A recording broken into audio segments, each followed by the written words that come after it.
peut vous trouver des idées de repas selon votre alimentation. Elle peut tenir tout un pan de conversation avec vous sur le sujet de votre choix. Elle peut générer tout un texte, tout un scénario selon les critères que vous lui donnez. Bref, cette IA révolutionnaire s'appelle ChatGPT et nous, notre objectif aujourd'hui est de savoir est-ce qu'on peut écrire un roman en entier de A à Z avec cet outil super génial.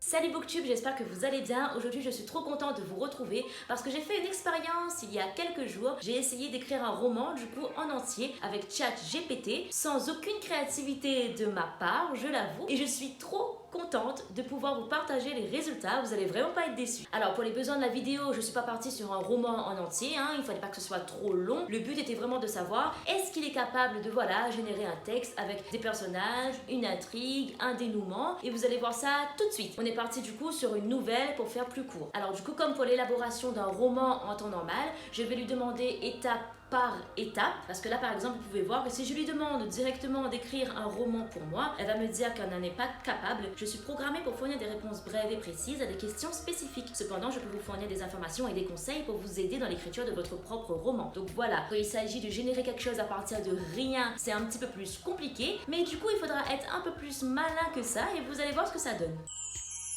Donc voilà, pour commencer, je lui ai demandé une intrigue de roman policier. Et voici ce qu'elle m'a donné. Un détective privé est appelé pour enquêter sur la disparition d'un milliardaire très en vue. Au fil de ses investigations, il découvre une vaste conspiration impliquant la famille de la victime, des membres de l'entreprise et même des fonctionnaires corrompus. Donc là déjà vous voyez qu'il y a un personnage, un détective, une intrigue, donc un but, et aussi quelques pans de dénouement, des suspects. Il est pas trop mal pour le début. Pour ChatGPT, pour cette vidéo, on ne va absolument pas juger l'originalité de cette histoire, c'est vraiment pas le but, je le rappelle, c'est juste voir de quoi il est capable vraiment en termes d'élaboration de roman. Pour l'originalité, encore heureux, c'est rassurant que l'humain peut toujours faire mieux pour l'instant.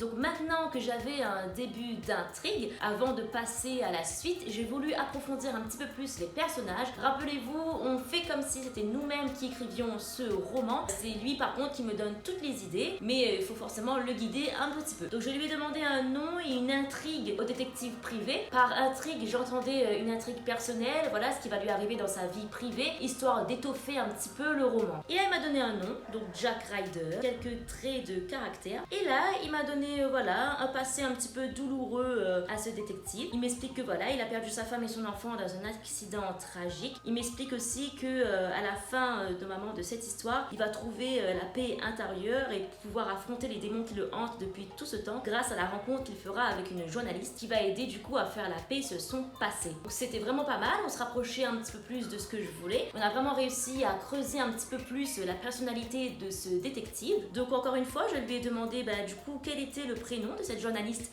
qui allait permettre à Jack de faire la paix avec son passé. Et il m'a donné un nom et un prénom, donc Sarah Jenkins. Donc pour l'instant, tout se passait bien. On avait notre intrigue principale, notre personnage principal, ainsi que son intrigue personnelle, ce qui lui arrive dans sa vie. On avait les prénoms des personnages, donc je suis restée dans l'élaboration normale d'un roman. Je lui ai demandé de m'écrire un plan. Il m'a donné quelque chose de pas trop mal, bien que moi personnellement je n'aurais pas forcément pris l'introduction. Pour moi l'introduction doit être intimement mêlée au début de l'enquête, au début de l'histoire et de l'action. Et bon c'est pas grave, ce sera à nous après de faire un petit peu le tri. Donc maintenant que j'avais tout ce début, je lui ai demandé du coup de me donner un exemple d'introduction à cette histoire.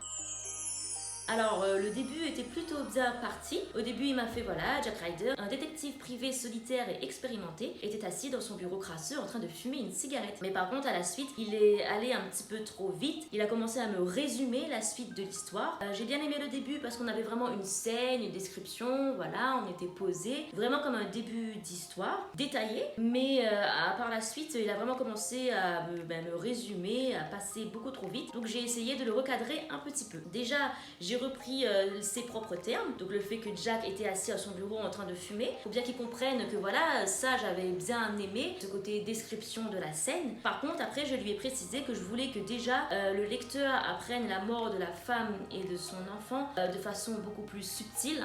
On n'aime pas trop dans les romans où les informations sont données de but en blanc comme ça, on aime bien comprendre les choses par nous-mêmes. Et là on est arrivé à un résultat déjà beaucoup plus convaincant convaincant. Donc Jack Ryder, un homme dans la trentaine, était assis à son bureau, les pieds posés sur la table en désordre, une cigarette entre les doigts. Le soleil filtrait à travers les stores vénitiens, jetant des ombres sur son visage marqué par les années. Marqué déjà que la description est déjà pas mal, beaucoup plus travaillée, beaucoup plus posée et détaillée. Donc par la suite après, il décrit Jack qui regarde une photo encadrée sur son bureau, du coup qui représente une femme souriante et un enfant heureux. L'information est certes un petit peu plus subtile que la première fois, même si elle reste quand même lâchée comme ça d'un seul coup. Mais c'est pas grave, je m'en suis contentée, j'ai gardé cette scène, je l'ai enregistrée pour la suite. Voilà, ça nous faisait déjà le début de notre histoire. Parce que du coup, je me suis dit que c'était mieux de lui demander scène par scène plutôt que par étape pour éviter qu'il me résume comme la dernière fois le reste de l'histoire en survolant les faits. Non, je voulais vraiment qu'il rentre dans le détail de la description.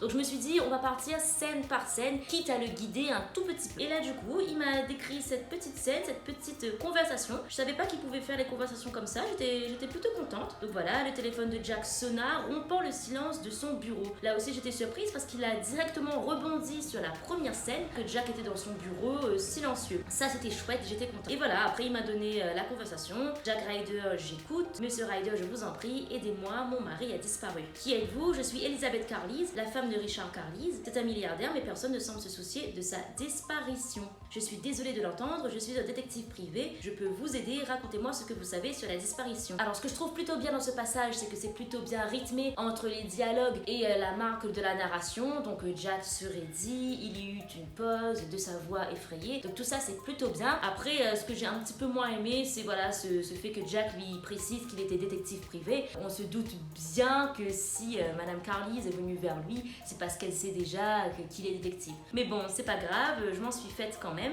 Ce que j'ai un petit peu moins aimé à la fin de cette scène, c'est le moment où Madame Carlisle propose de l'argent à Jack pour qu'il enquête sur la disparition de son mari et que Jack refuse. Je trouvais ça un petit peu bizarre parce qu'il dit refuser sous prétexte qu'il fait ça pour aider les gens. À un moment donné, il va falloir manger. S'il se met à refuser l'argent de tous ses clients, c'est absolument pas crédible. D'autant plus que là, c'est le milliardaire, donc elle avait l'argent de quoi lui payer. Mais bon, c'est pas grave, encore une fois, l'originalité et la crédibilité de certaines choses, on va y passer. Donc après ça, encore une fois, je l'ai guidé un peu. Donc en fait, je l'ai guidé, mais vraiment dans le sens, la suite logique d'une enquête. Pour moi, si Jack devait enquêter sur la disparition du mari, le premier lieu à aller fouiller, c'était sa maison. Et aussi, ça lui permettrait de rencontrer Madame Carlisle, donc la femme qu'il a engagée. Et là, il m'a donné ceci. Jack se gara devant la grande maison blanche des Carlisle. Là, une femme de ménage lui ouvrit la porte, le fit entrer. Vous voyez déjà, là, je suis plutôt contente parce que voilà, on garde ce rythme de scène, de description détaillée. C'est vraiment pas mal.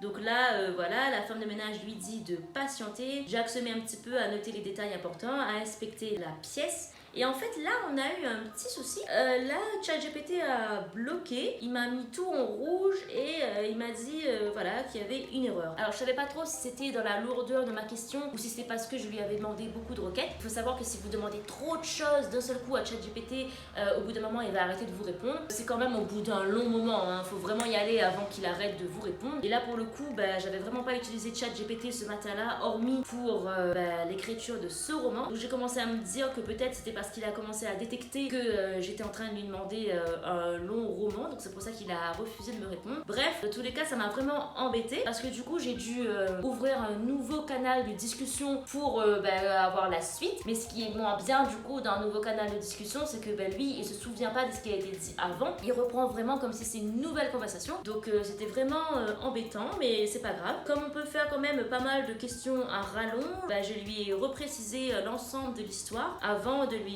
demander de m'écrire à nouveau cette scène. Bon, cette fois, il a sauté le passage où Jack arrive dans la maison et il se fait accueillir par la femme de ménage. Mais c'est pas grave, parce que comme j'avais enregistré mon écran à ce moment-là, j'avais pas perdu le bout de texte. Donc voilà, Jack pose des questions à Madame Carlisle. Il lui demande si elle a reçu des demandes de rançon ou des communications suspectes. Donc voilà, des questions plus ou moins normales au moment d'une enquête ou d'un interrogatoire pour une disparition. Après, je lui ai demandé de me me décrire le moment où Jack pose des questions un petit peu plus sur les disparus. Et là pareil, ça a radoté un petit peu au début, mais il a fini par me donner des questions du style quand l'avez-vous vu par la dernière fois, quand avez-vous remarqué sa disparition, ou des choses comme ça. Et ensuite, encore une fois, pour le guider, je lui ai demandé de me décrire ce moment où Jack pose des questions sur l'entreprise de son mari, parce que on peut pas préciser qu'il est milliardaire sans qu'on sache vraiment ce qu'il fait dans la vie. Et là c'était sympa, il m'a encore donné en termes de rythme des choses vraiment intéressantes. On a ce moment où Madame Carlise explique que son mari est PDG d'une grande entreprise de technologie. Je trouvais ça plutôt pas mal, et du coup Jack repart un petit peu avec des questions, mais pour ce premier interrogatoire j'étais satisfaite, donc je l'ai sauvegardé et je l'ai ajouté à la suite de mon document. Donc encore une fois, pour le guider un peu scène par scène, mais tout en restant dans la suite logique d'une enquête, je lui ai demandé de me générer le moment où Jack quittait le domicile et se rendait du coup dans les bureaux de Monsieur Carlise pour interroger du coup les employés. Pour moi c'est vraiment la suite logique d'une enquête sur une disparition, donc pas vraiment trop de créativité de ma part à ce moment-là, c'est vraiment pour le guider un tout petit peu. J'ai noté que dans ce passage il n'y avait absolument pas de dialogue, donc je lui ai demandé quand même de me détailler les questions que Jack aurait pu poser à ses employés, et aussi peut-être le fait qu'il découvre un nouvel indice. Il m'a pas donné quelque chose trop de satisfaisant, il n'y avait toujours pas de dialogue dans ce qu'il m'a donné. Je l'ai pris quand même, je l'ai enregistré, parce que je me suis dit qu'on va partir comme si c'était un premier jet, comme si c'est l'écriture d'un roman normal. Donc on va garder la trame principale, et après, en fait, je vais revenir dessus et lui demander de me détailler un petit peu plus ces passages-là. Ensuite, je me suis dit que c'était peut-être le moment d'intégrer notre fameuse protagoniste Sarah Jenkins, parce que voilà, en termes de rythme, vu que la nouvelle va être plutôt courte, c'est maintenant ou jamais si elle doit l'aider dans son enquête. Là, il m'a donné une scène bien détaillée aussi, bien descriptive, le moment où Jack lui demande de l'aide et où Sarah lui répond qu'elle est suffisamment intéressée par cette enquête pour accepter. Mais encore une fois, j'étais un petit peu déçue parce qu'il manquait des détails dans cette conversation. Moi, j'aimais bien quand il faisait la prise de parole. Donc, je lui ai demandé de me repréciser tout ça, ce qu'il a fait. C'était pas mal. J'ai gardé les deux versions. C'est-à-dire la partie descriptive, la partie détail, mais aussi la partie dialogue. Et en fait, il me suffisait juste de réorganiser pour donner quelque chose de fluide. Bon, je tiens à préciser aussi que j'ai pas trop aimé le fait que là, il me donnait ce dialogue sous forme un peu de théâtre. Sarah, deux petits points, Jack, deux petits points. Donc, encore une fois, c'est un premier jet. La rencontre est assez bancale, bizarre et pas très fluide. Mais on va y revenir un petit peu plus tard. Pour l'instant, on se concentre sur la suite de l'histoire, sur ce qui se passe, la trame principale. Donc comme il m'avait lui-même dit que Sarah était au courant que M. Carlise avait des problèmes financiers, je lui ai demandé de me générer ce passage où elle et Jack élaborent un plan pour enquêter sur les problèmes financiers du coup de Monsieur Carlise. Là, il m'a donné quelque chose de sympa. Jack et Sarah se sont installés dans un café pour discuter de leur plan d'action. Et là, ils ont plusieurs moyens d'enquête. Par exemple, Sarah, elle propose de vérifier toutes les communications récentes et l'état du compte en banque de Monsieur Carlise pour savoir un petit peu plus ses dernières activités. Donc Sarah s'occupe d'aller interroger les amis de Monsieur Carlise, et Jack, lui, de son côté, comme c'est un détective, il se concentrait plus sur justement éplucher les communications et les dernières activités et le compte en banque de Monsieur Carlise. Mais j'ai encore été confrontée à un problème de génération de réponses, et vu qu'il n'avait pas le début de la scène que j'avais déjà tout à l'heure, donc à savoir que Jack et Sarah se trouvaient dans un café, là il m'a écrit cette scène où Jack était à son bureau. Mais c'est pas grave, je l'ai gardé parce que je trouvais ça plutôt intéressant, le ton que prenait la suite de cette scène. Soudain quelque chose attira son attention. Un email en provenance d'une adresse mail inconnue avec un sujet cryptique: rendez-vous important demain à minuit. Donc j'ai noté plusieurs petites incohérences aussi dans cette scène. Déjà, on dit demain à minuit et lui il se rend déjà au rendez-vous. Et aussi, on n'avait pas bien compris que le mail était destiné à Jack, vu que Jack était en train d'éplucher les mails de Monsieur Carlise. Au début, j'ai cru que c'était un mail qu'avait reçu Monsieur Carlise. Finalement, non. Mais j'ai trouvé quand même cette piste de rendez-vous mystérieux par un inconnu plutôt intéressante. Donc je lui ai demandé de me creuser ça et de m'expliquer ce que c'était. Et là, j'ai encore eu affaire à un problème de génération. Alors là, je me suis dit que c'était c'était pas possible. En plus, en plein milieu comme ça m'a vraiment un peu fatiguée. Et pour une fois, j'ai eu l'intelligence juste d'appuyer sur le bouton régénérer la réponse. Et là, vous devinerez jamais, il l'a fait. Il a généré la suite de la réponse, donc je me suis vraiment sentie bête. Je me suis dit, bah ouais, si en fait je lui avais demandé ça depuis les autres fois, j'avais peut-être pas eu besoin de lui réexpliquer à chaque fois, donc j'ai certainement perdu beaucoup de temps et aussi moins de précision sur la suite. Mais bon, c'est pas grave, au moins je sais, il suffit juste maintenant d'appuyer sur régénérer la réponse, il va le faire. Donc il a vraiment pris vraiment la suite pile poil, donc il lui tend une enveloppe. Vous voyez? Donc à ce moment-là, Jack il ouvre l'enveloppe et il voit qu'il y a une série de documents et de photos qui apparemment impliquent Monsieur Carlisle dans ses activités criminelles. Donc à la suite logique de l'enquête, je me suis dit que Jack devait mettre en commun ses révélations et ses découvertes avec Sarah Jenkins. Donc encore une fois, ils se retrouvent dans un café. Vous allez voir, ils vont souvent se retrouver dans ce café. Après en soi, j'aurais pu lui demander qu'il se retrouve ailleurs, mais bon, c'est une question de réécriture. Là, on était sur le premier jet. Pour la suite de l'histoire, j'avais besoin de savoir un petit peu plus en détail c'était quoi ces problèmes financiers de Monsieur Carlisle et surtout dans quelle activité illégale il trempait un petit peu. Donc je lui ai posé la question tout simplement parce que c'était à lui de me le dire. Et là j'étais plutôt contente parce qu'il m'a fourni une explication en fait en rapport avec l'entreprise de Monsieur Carlisle et je trouvais ça bien fait, c'était plutôt de l'actualité parce que ça concernait en fait des données informatiques, des données personnelles qu'apparemment Monsieur Carlisle aurait volées à son entreprise. Je trouvais ça plutôt cool, mais tout de même il fallait que nos personnages prennent le temps de découvrir tout ça. Et là il m'a décrit cette scène qui se passait dans un entrepôt. Ils vont voir en fait qu'il y a plein de matériel informatique un petit peu partout.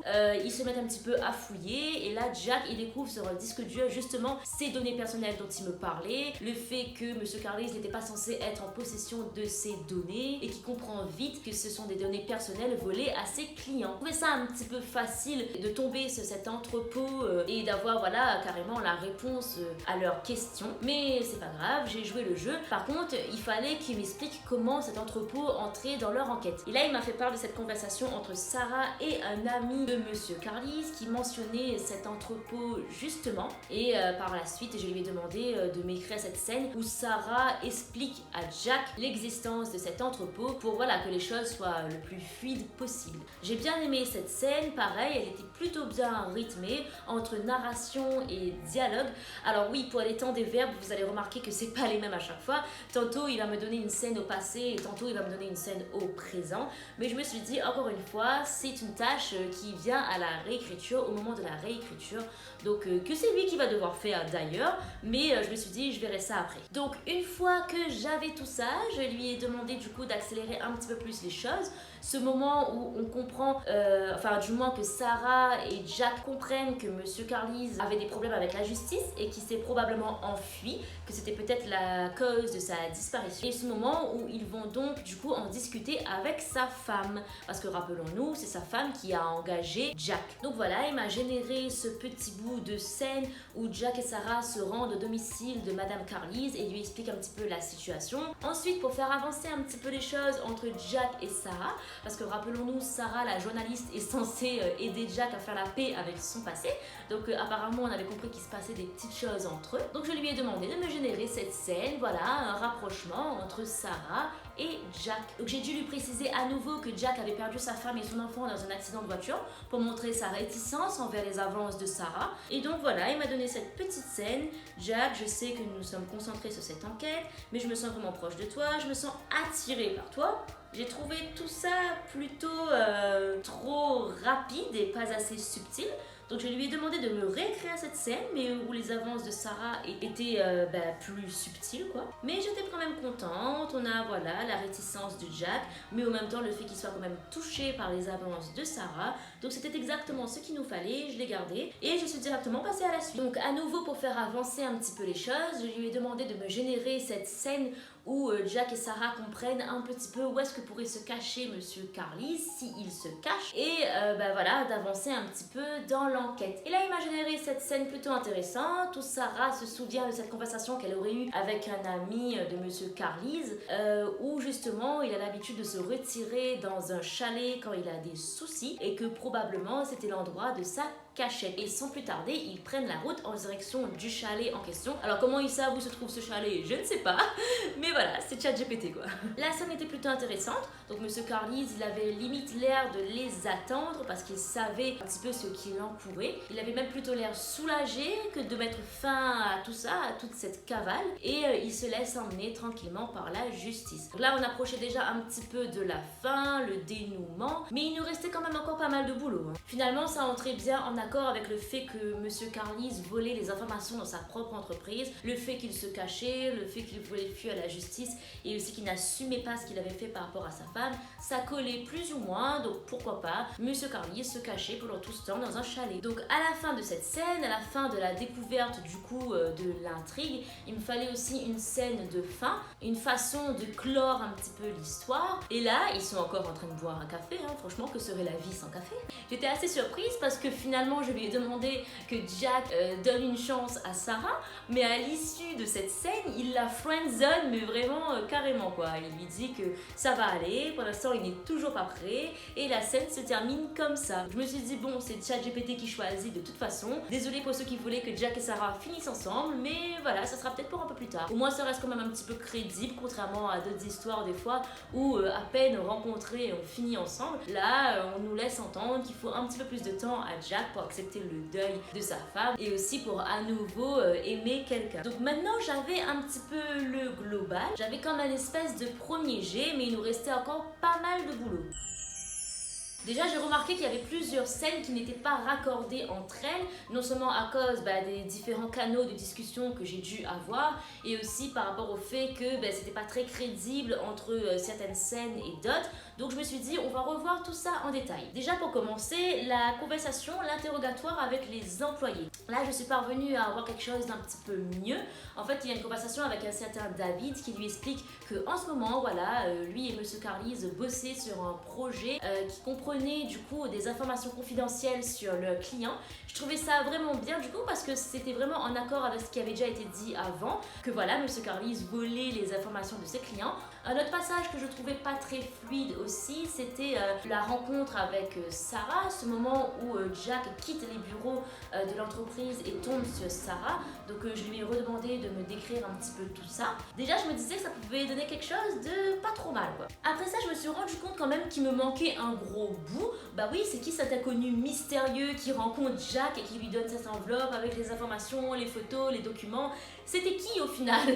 Parce que voilà, on n'a toujours pas de réponse par rapport à ça et il faut quand même qu'on comprenne ça à la fin de l'histoire quoi. Donc là-dessus quand même, je vous avoue, je l'ai quand même un peu guidé parce qu'il fallait quand même que ça reste des protagonistes dans l'histoire. Donc je lui ai sous-entendu le fait que c'était un employé. Pour moi voilà, c'était une suite un petit peu logique. Ça aurait pu être aussi Madame Carlisle, mais bon, je me suis dit voilà, un employé. Donc c'était cool, il m'a décrit cette scène où Jack est avec Sarah et il commence à faire le lien et il me donne ce nom, Monsieur Robert, qui aurait des intérêts à garder leur entretien secret. Donc je pouvais pas faire apparaître comme ça l'existence d'un certain Monsieur Robert. Donc j'ai gardé quand même le bout où Jack comprend tout ceci, je l'ai rajouté à la fin, mais je lui ai demandé quand même de me décrire cette fameuse conversation avec Monsieur Robert. Je me suis dit que je prendrais cette scène et je la mettrais au début, au moment où Jack interroge les employés. Donc là c'était cool, il m'a remis dans les bureaux, il m'a refait accueillir Jack par Monsieur Robert. On comprend que Monsieur Robert du coup a des informations un petit peu secrètes mais qu'il n'aimerait pas trop partager tout de suite.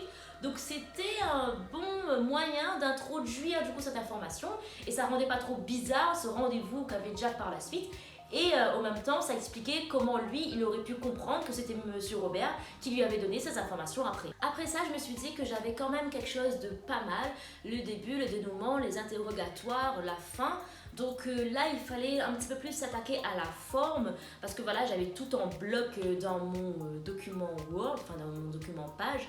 Donc il fallait un petit peu plus mettre de forme à tout ça. Donc voilà, j'ai passé de lignes, j'ai mis les alinéas, j'ai mis les dialogues en avant.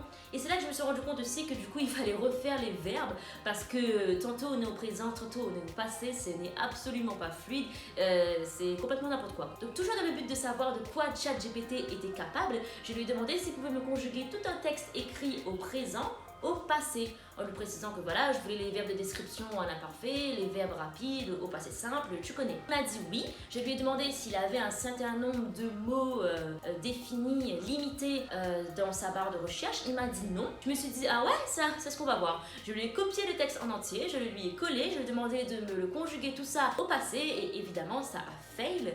Donc je me suis dit, on va prendre bout par bout. Donc j'ai pris un premier bout et j'étais très satisfaite. Voilà, il a très bien conjugué les verbes. Le but était de savoir s'il était capable de le faire. Je vous avoue que par la suite, j'ai moi-même reconjugué les verbes parce que ça allait me prendre beaucoup de temps de recopier petit bout par petit bout pour qu'il les conjugue, sachant que ça, je savais le faire en fait. C'est vraiment, comme je vous disais, le but était de voir s'il pouvait le faire. Maintenant, pour gagner du temps, je l'ai fait toute seule. Ah oui, et pourquoi je l'ai mis au passé et pas au présent? Ben, je sais pas, j'ai l'habitude de lire la plupart de mes textes au passé. Je vous avoue que j'ai une préférence d'ailleurs quand ils sont écrits au passé plutôt qu'au présent. Et là, pour le coup, ça me paraissait beaucoup plus fluide de mettre tout ça au passé, voilà. N'hésitez pas à me dire en commentaire si vous aussi vous avez des préférences entre passé ou présent, que ce soit dans votre travail d'écriture ou dans vos lectures, ou si vous aussi ça vous fait un petit peu bizarre de voir soit au passé, soit au présent. Moi, je vous avoue vraiment, j'ai une préférence quand c'est au passé. Donc après cet exercice de réécriture des verbes, je me suis rendu compte qu'il y avait quand même un passage aussi que je trouvais pas très fluide. Donc je me suis dit pourquoi pas rajouter un moment où Jack annonce la nouvelle à Madame Carlise. C'était plutôt intéressant de montrer ça puisque c'était elle qui l'avait engagée de base. Il la réconforte un petit peu. Encore une fois, comme c'est elle qui l'a engagée, on va dire que là, la boucle était bouclée, quoi. Donc voilà, après tout ça, j'avais enfin mon petit bout d'histoire et nous, on peut passer à la conclusion de cette vidéo. Donc voilà, après 2 ou 3 heures de travail, j'étais parvenue à mon objectif. Donc écrire un roman, ou plutôt une petite nouvelle, sans aucune créativité de ma part, sans aucune imagination. Donc le défi était réussi, on peut dire qu'on peut écrire un texte, une nouvelle de A à Z avec ChatGPT. Il faut quand même retenir que c'est à vous de lui poser les bonnes questions. Comme vous avez pu voir au début, si je lui demande juste de m'écrire un texte comme ça, il ne va pas pouvoir le faire. Plus vos critères seront précis, plus vos questions seront originales, mieux ce sera. Je pense que plus vous mettrez la main à la pâte, mieux ce sera forcément. Vous pourrez approfondir telle ou telle scène, etc. Remarquez aussi que la façon dont moi j'ai mis la main à la pâte a changé un tout petit peu. Donc voilà, le temps des verbes, le guider vers telle ou telle scène. Donc forcément, il n'a pas fait le travail de A à Z. Il faut un petit peu le guider, ce qui est normal. C'est vraiment en termes de créativité le but de cette vidéo. C'est vraiment qu'il génère absolument tout pour nous. Après oui, pour la mise en forme, forcément, il aurait fallu faire un petit peu plus d'efforts pour aboutir à quelque chose d'intéressant, à quelque chose de lisible quoi. Et enfin, j'aimerais terminer cette vidéo en faisant un petit disclaimer. J'ai fait cette expérience vraiment dans le but de vous faire découvrir ChatGPT et pour voir aussi de quoi il était capable, mais par pitié, ne le faites pas. Je veux dire, servez-vous-en de façon intelligente. Servez-vous-en pour apprendre des choses. Moi, je m'en sers beaucoup, par exemple, pour les textes de loi. Mais ne l'utilisez pas pour écrire à votre place. Ne biaisez pas le travail des auteurs comme ça. C'est vraiment pas le but. En fait, c'est ça aussi qui est un petit peu dangereux avec ChatGPT. C'est que à la fois, c'est un outil très puissant et très pratique. Donc, pour ceux qui aiment travailler, pour ceux qui aiment apprendre et ceux qui veulent forcément étoffer ce qu'ils font pour mieux exercer dans leur domaine, c'est bien, c'est pratique, mais par contre c'est vrai que ça nourrit un petit peu la paresse des autres. De toute façon, vous avez vu, niveau originalité, il est pas ouf, donc je pense pas que vous avez envie de lui faire confiance entièrement pour votre roman. Encore une fois, le but est simplement, voilà, comme il disait, de vous donner des conseils et des informations sur l'écriture du roman, mais pas de le faire entièrement à votre place. Encore une fois, c'est un outil qui nourrit la paresse, mais utilisez-le de façon intelligente et c'est là que vous ferez votre différence. C'est déjà la fin de cette vidéo, du coup, n'hésitez pas à me dire si elle vous a plu et dites-moi aussi en commentaire si vous connaissiez ChatGPT, si vous comptez l'utiliser et ce que vous en pensez de cette IA un petit peu révolutionnaire qui est arrivée sur le marché depuis fin d'année dernière du coup. Je vous ai laissé le lien de ChatGPT en description pour vous laisser bien découvrir cet outil pour ceux qui ne le connaissaient pas. Je vous ai également laissé le lien du rendu final de la nouvelle, comme ça vous pouvez le lire. Il fait qu'une quinzaine de pages, donc vraiment ça se lit très vite. Je précise encore une fois que je n'ai ajouté absolument aucun mot à cette version, que c'est purement du ChatGPT 100%. Donc n'hésitez pas à me dire ce que vous en pensez en commentaire, à laisser un petit pouce bleu et aussi à me rejoindre sur tous mes réseaux, donc Instagram et TikTok, où je partage du contenu littéraire tous les jours, des petites vidéos sympathiques, des chroniques sur mes dernières lectures, donc je compte sur vous pour me rejoindre. Et moi je vous dis à bientôt pour plus de littérature.